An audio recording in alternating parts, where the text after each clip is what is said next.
ओम नमः शिवाय। दोस्तों, कैसे हैं आप सब। दो विद्वान मित्र एक प्रतिष्ठित सेठ के यहाँ उनके निमंत्रण पर पूजा पाठ करने के लिए गए। सुबह के समय उनमें से एक विद्वान मित्र पूजा करने के लिए जाता था। एक सुबह सेठ जी ने विनम्र स्वभाव के साथ हाथ जोड़कर विद्वान से कहा, महाराज जी, आपके मित्र तो बहुत ही नेक इंसान हैं। इतना सुनते ही उसने सेठ को जवाब देते हुए कहा, वह तो नीरा बेल है, किसी भी चीज़ की जानकारी नहीं है उसे। मेरे साथ रहता है, इसलिए उसे थोड़ा बहुत सम्मान मिल जाता है। अगली सुबह जब दूसरा मित्र हवन करने के लिए आया, तब सेठ ने वही बात उस विद्वान मित्र के सामने भी कही। इस पर दूसरे मित्र ने भी जवाब देते हुए कहा, वह तो नीरा गधा है, वह तो मेरे साथ इसलिए है ताकि मेरा सामान ढो सके। उसे मैंने अपनी सेवा करने के लिए अपने साथ रखा हुआ है। सेठ जी को दोनों मित्रों का ऐसा जवाब सुनकर बहुत ही आश्चर्य हुआ।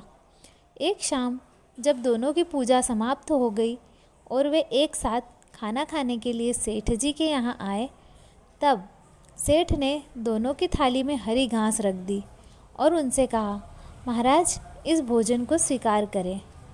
दोनों मित्र गुस्से से आंख बबूला हो उठे।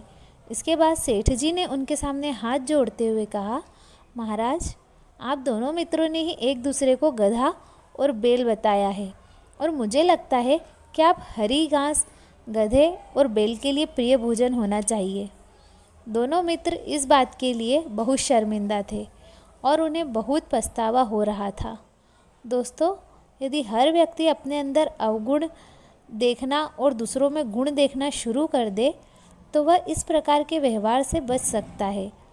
हमें दूसरों में कमियां या गलतियां खोजना बंद कर देना चाहिए। आप खुद में कितनी गलतियां या कमियां खोज निकालते हैं और उन्हें सही करते हैं, ये मायने रखता है। कृपया इस छोटी सी प्रेरणादायक लघु कथा पर अपने विचार कमेंट करके ज़रूर बताइएगा।